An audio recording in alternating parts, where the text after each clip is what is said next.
आज हम आपको एक रिपोर्टर की सच्ची कहानी बताने वाले हैं जो सोमालिया देश में बड़े बड़े गैंगस्टर का इंटरव्यू लेने जाता है। हम जानते हैं कि सोमालिया देश में कितना आतंकवाद है और ये बात उस रिपोर्टर को भी पता थी। आए दिन वहाँ के समुद्री लुटेरे अमेरिकन जहाजों को लूटा करते थे और उनके बॉर्डर पर बहुत तनाव रहता था।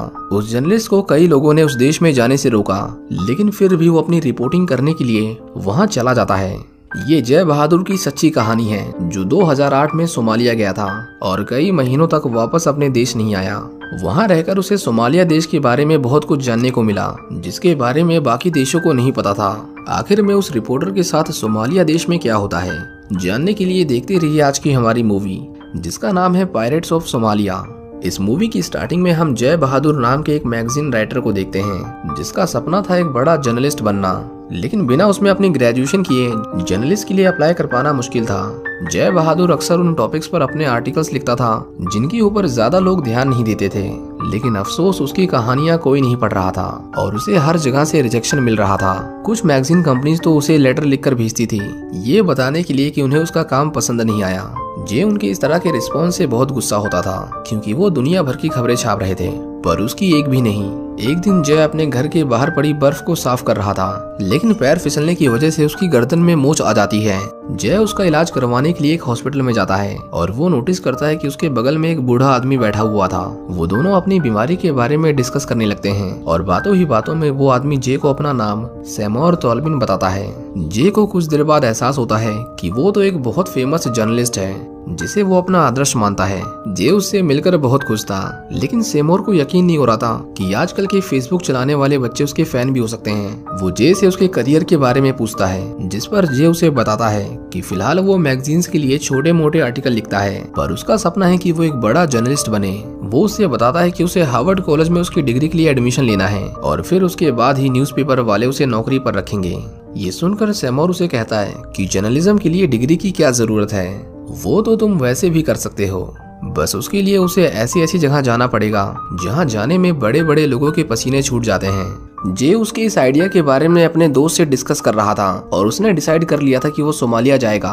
उसका दोस्त उसे कहता है कि वहाँ पर रिपोर्टिंग करके उसे कुछ नहीं मिलेगा और उसे अगर कुछ करना भी है तो उसे वहाँ के टेररिस्ट का इंटरव्यू लेना पड़ेगा, पर वो काम खतरे से खाली नहीं क्योंकि वो रिपोर्टर्स को मारने से पहले एक बार नहीं सोचते। मतलब वो जे को सोमालिया जाने से रोक रहा था, पर जे का मानना था कि वहाँ पर अब डेमोक्रेसी है और शायद वहाँ हालात इतने बुरे नहीं होंगे जितना कि हमें टीवी न्यूज में दिखाया जाता है।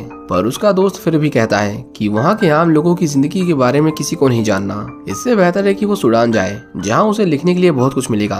अगले दिन हम देखते हैं कि न्यूज में सोमालियन पायरेट्स के बारे में बताया जा रहा था क्योंकि उन्होंने कमर्शियल शिप को लूट कर वहाँ के लोगों को बंदी बना लिया था। अब ये सब देखकर जे थोड़ा डर गया था। एक दिन जे को एक अननोन नंबर से फोन आता है। वो आदमी सोमालियन प्रेस से बात कर रहा था। जब उसे पता चलता है कि जे उनके लोगों के बारे में बुक लिखना चाहता है तो वो बहुत खुश होता है क्योंकि ऐसा करने वाला वो पहला विदेशी था। जे बहादुर को पता चलता है कि जिस आदमी से वो बात कर रहा था वो कोई आम आदमी नहीं बल्कि सोमालिया देश के प्रेसिडेंट का बेटा था। जे को तो यकीन ही नहीं हो रहा था कि उसे इतना बड़ा मौका इतनी आसानी से कैसे मिल गया। वो इसके बारे में सेमोर को बताता है जिसके बाद वो उसे सोमालिया की भाषा सीखने के लिए कहता है जो उसके बहुत काम आने वाली थी। लेकिन जे का सबसे मुश्किल काम अभी बाकी था जो था अपने घर वालों से सोमालिया जाने के लिए परमिशन लेना।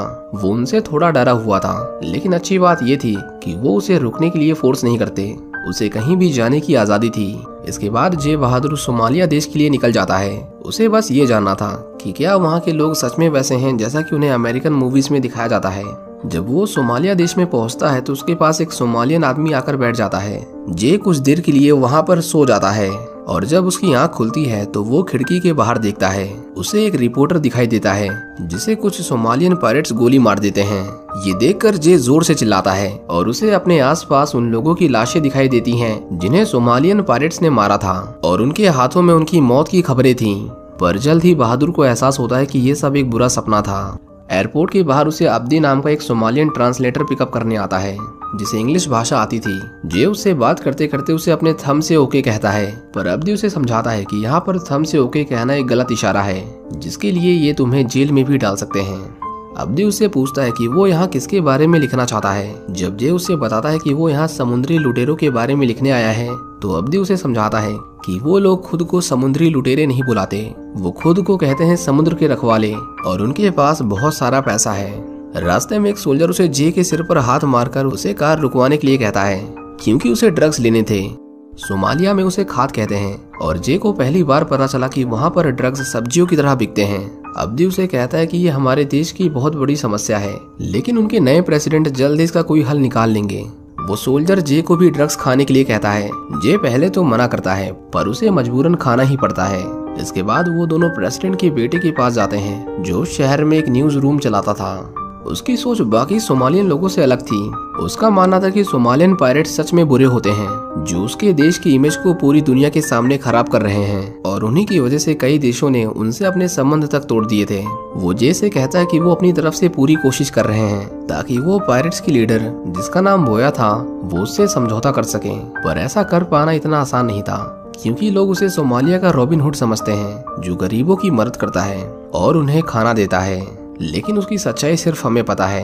इसके बाद वो जे को अपने फादर यानी सोमालिया के प्रेसिडेंट से मिलवाता है। प्रेसिडेंट और उसका परिवार पिछले 8 सालों से ऑस्ट्रेलिया में रह रहा था, पर उसके लोगों ने उन्हें वापस अपने देश में लौटने की रिक्वेस्ट की ताकि वो यहाँ के हालातों को सुधार सके। प्रेसिडेंट उससे पूछता है कि क्या यहाँ आते वक्त तुम्हें एक भी स्कूल दिखाई दिया, जिसका जे जवाब देता है कि नहीं, उसने एक भी स्कूल नहीं देखा, क्योंकि इसका कारण ये था कि वहाँ के बच्चों के रोल मॉडल्स वो पायरेट्स हैं जो समुद्र में जहाजों को लूटते हैं, ना कि कोई मेरे जैसा पढ़ा लिखा सभ्य इंसान। वो जे से पूछता है कि उसने अपनी किताब का नाम क्या रखा है, लेकिन अभी तक जे ने उसके बारे में कुछ सोचा नहीं था। वो कहता है कि पायरेट्स ऑफ सोमालिया नाम कैसा रहेगा, पर प्रेसिडेंट को वो पसंद नहीं आता। हम देखते हैं कि उन्होंने जे की सिक्योरिटी के लिए पूरा इंतजाम कर रखा था। उन्होंने उसके लिए इंटरनेट भी लगवाया था, जो सोमालिया देश में बहुत कम लोगों के पास होता है। जे का कमरा पूरी तरह से लॉक था, उसे खिड़की तक खोलने की परमिशन नहीं थी, क्योंकि इससे उसकी जान को खतरा हो सकता था। जे उस रात वहीं पर सोता है। अगली सुबह जब उसकी आंख खुलती है तो उसके कमरे में बहुत अंधेरा था। हालांकि उसे खिड़की खोलने से मना किया गया था, लेकिन फिर भी वो उसे खोलकर बाहर का नजारा देखने लगता है।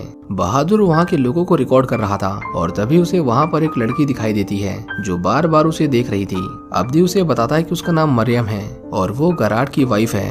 गराड एक बहुत बड़ा समुद्री लुटेरा था और उसने बहुत सारी लड़कियों से शादी कर रखी थी, जो उसके लिए खाद बेचने का काम करती हैं। जे उस आदमी का इंटरव्यू लेना चाहता था, पर अब्दी उसे बताता है कि वो आदमी बहुत खतरनाक है, इसीलिए बेहतर यही है कि वो उससे मिलने की ना सोचे।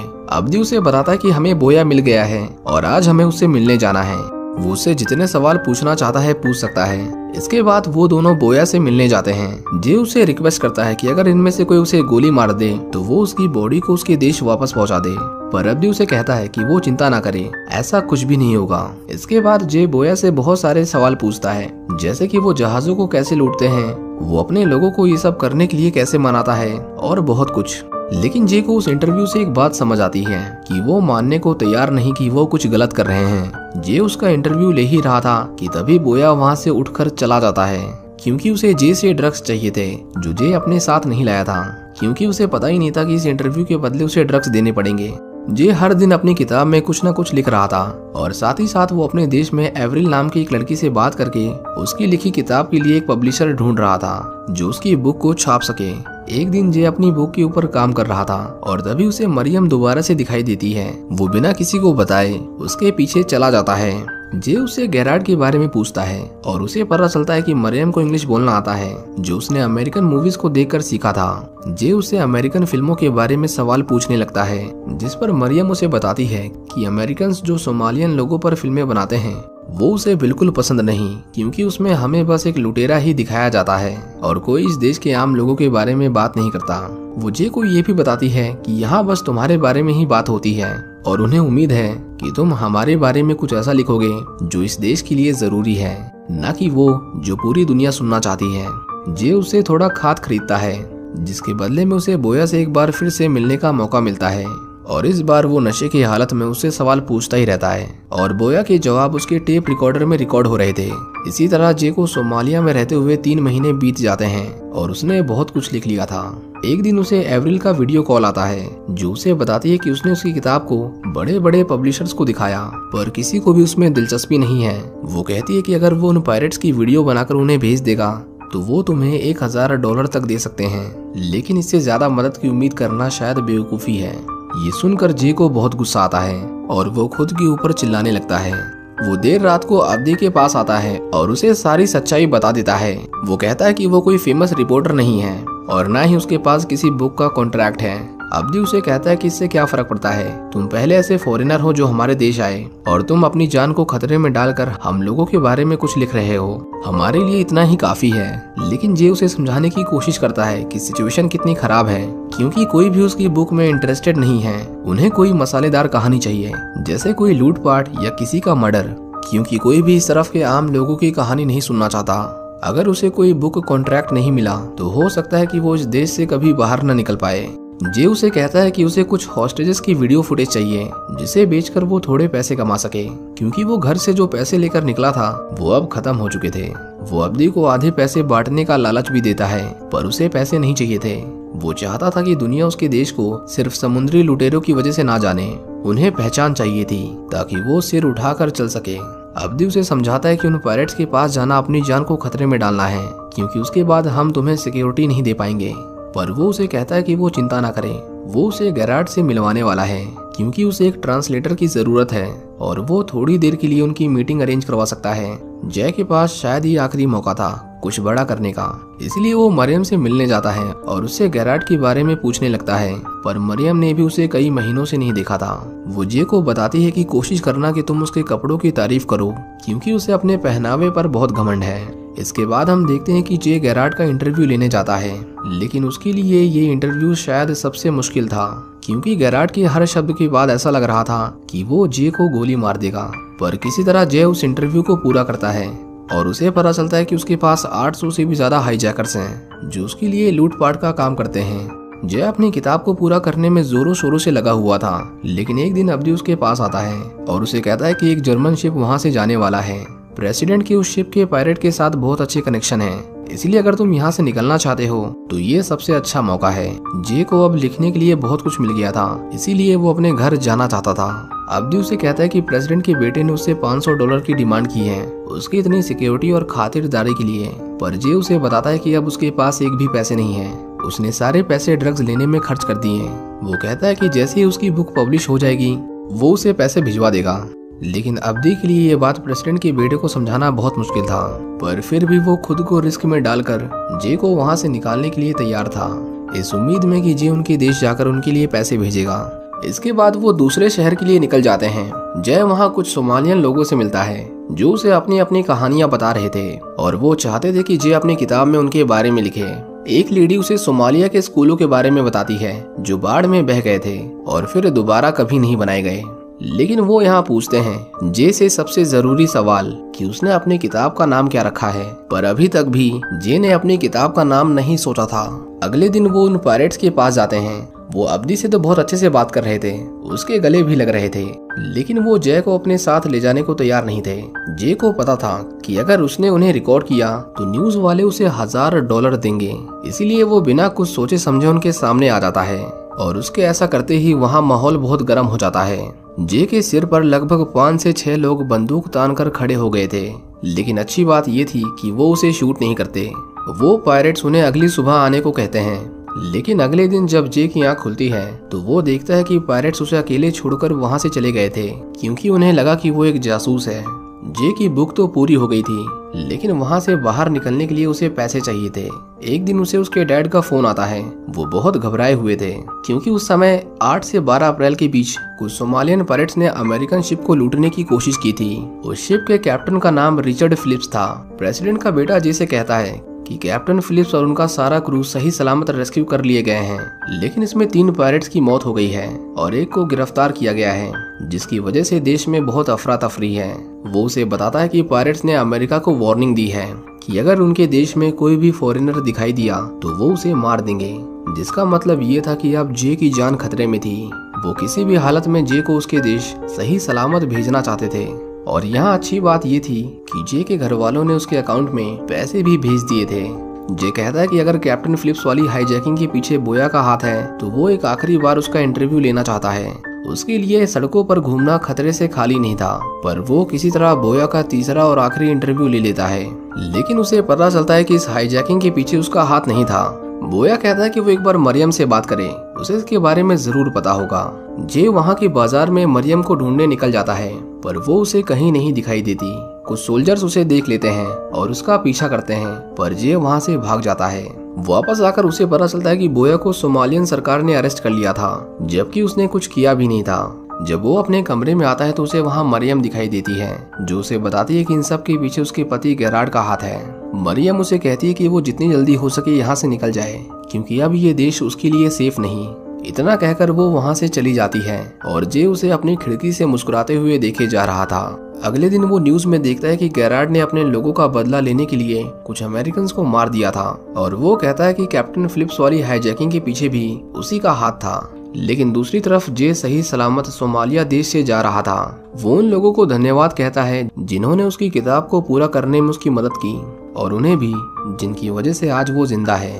अब्दी उसे थंब दिखाकर ओके कहता है, और यहाँ जे को पता चलता है कि सोमालिया में थंब दिखाना कोई गलत साइन नहीं है। अब्दी तो बस उससे मजाक कर रहा था। इसके बाद वो अपने देश के लिए रवाना हो जाता है, और जब वो नेटवर्क एरिया में आता है तो वो देखता है कि उसे 200 से भी ज्यादा मैसेज रिसीव हुए थे, जिसमें से 165 न्यूज चैनल की तरफ से थे जो उसके ग्रेड वाले इंटरव्यू को खरीदना चाहते थे। उसमें से 8 बुक पब्लिशर की तरफ से थे जो उसकी लिखी किताब को छापने के लिए तैयार थे, और इन सब के लिए उसे मुंह मांगे पैसे मिलने वाले थे, क्योंकि उस समय अमेरिका और सोमालियन पायरेट्स के बीच में बहुत तनाव था। वो हर उस शिप को लूट लेते थे जिनके ऊपर अमेरिकन फ्लैग होता था। जब जे एयरपोर्ट पर उतरता है तो CSIS का एक एजेंट उससे सोमालिया के बारे में पूछने लगता है, क्योंकि अमेरिकन को उसके बारे में कुछ नहीं पता था, और यही कारण था कि जब भी वो समुद्र में जाते थे वो पायरेट्स उन्हें लूट लिया करते थे।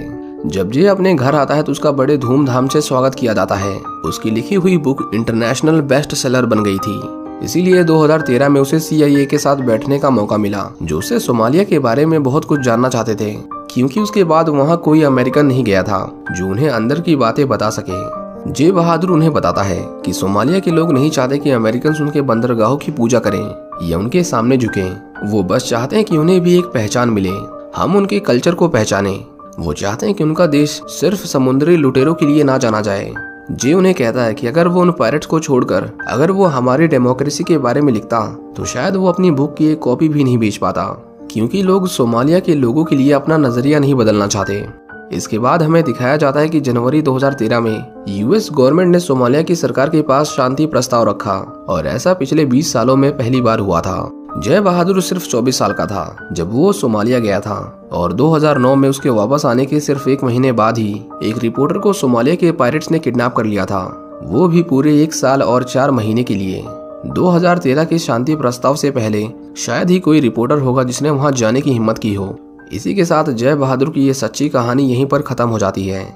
जी नाज़रीन, तो आपने आज की वीडियो देखी, यकीनन आपको बहुत पसंद आई होगी।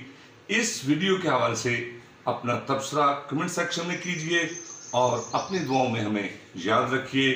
मिलते हैं एक नई वीडियो के साथ।